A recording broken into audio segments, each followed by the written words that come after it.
let's talk about an artist who didn't just paint what he saw. He saw the world in a way that was so unique, so full of energy, he managed to capture its very soul on paper. His name was Katsushika Hokusai, and honestly, his vision was just on another level. You've seen this, right? I mean, of course you have. It's arguably the most famous piece of Japanese art in the world, the Great Wave. You've got this colossal, terrifying wave, its claws of foam ready to crash down. And then, way in the back, there's this tiny, calm Mount Fuji. The drama here is just off the charts. Now, check out this quote from a museum. Hokusai made this in the 1830s. Think about that. That's decades before photography was even really a thing. And yet, he somehow managed to freeze this single chaotic instant in time with the precision of a high-speed camera. It's almost like he could see time itself. But here's the thing, this wasn't a one-off. This incredible ability to see and capture a fleeting moment, well, that was his whole deal. It's what defined his art. So you know the image, but who was the man with this extraordinary eye? Let's get into it. First up, let's look at how he saw living things. For Hokusai, a bird or a flower wasn't just some pretty static object. No, it was alive, it was moving, it was full of energy, and he captured all of that dynamism. I mean, just look at how he saw nature. It wasn't a peaceful portrait, it was an action scene. He drew plants literally straining toward the sun. You can almost feel the wind scattering flower petals across the page. His fish aren't just floating, they're twisting and darting through the water. His horses are pure muscle and speed. He didn't just paint what things looked like, he captured what it felt like for them to be in motion. It's why his art still feels so alive today.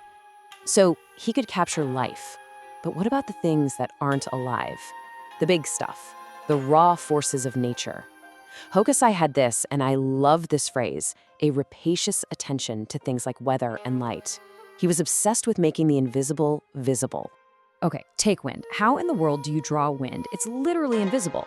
Well, Hokusai's genius was to show its effects. You see people huddled over, clutching their hats for dear life, and papers just exploding into the sky. You don't just see the wind, you can actually feel its power. And his lightning, wow. It's not the simple zigzag you or I might draw. He saw it as this series of sharp, connected straight lines. It's like he understood the physics of it, that instantaneous flash of light refracting as it rips across the sky. It looks both totally abstract and completely real at the same time.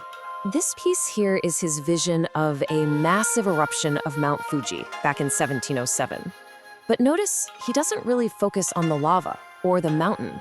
He focuses on the chaos on the ground, the smoke, the shaking earth, the houses literally collapsing. He's showing us the terrifying power of nature that we are completely helpless against.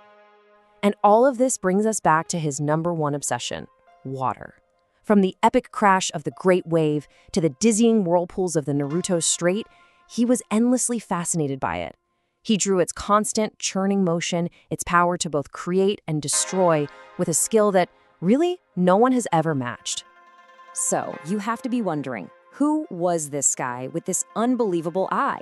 Well, he wasn't some young genius who burned out. Hokusai's entire life was one long, restless, and totally obsessive quest to get better at his art. Just look at this number, 90. The man lived to be 90 years old. And get this, in that time, he supposedly moved house more than 90 times and changed his name over 30 times. This wasn't just being eccentric. This was a man who was constantly reinventing himself.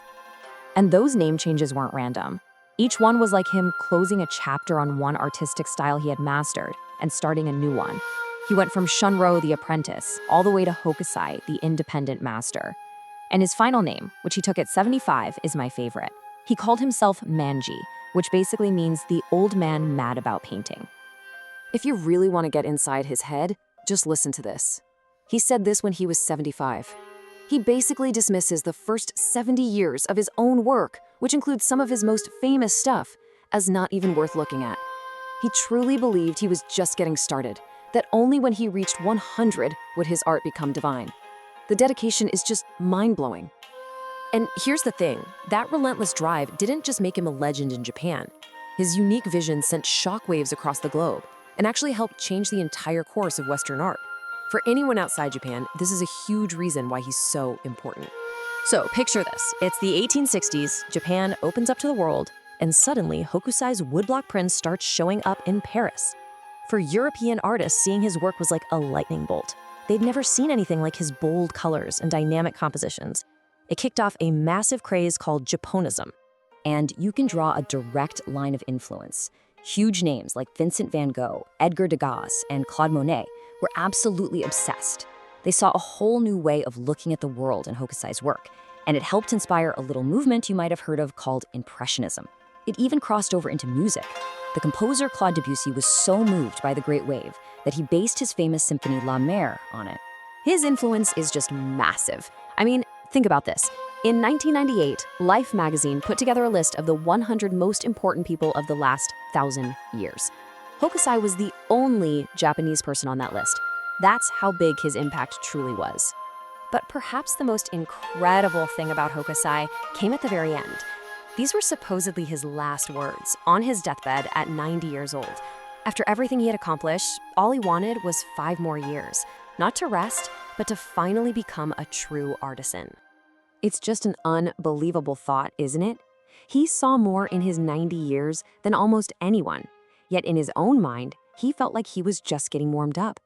It really makes you wonder, if this is what he made when he thought he was still just a beginner, what other masterpieces were waiting to be born behind that keen, insatiable eye?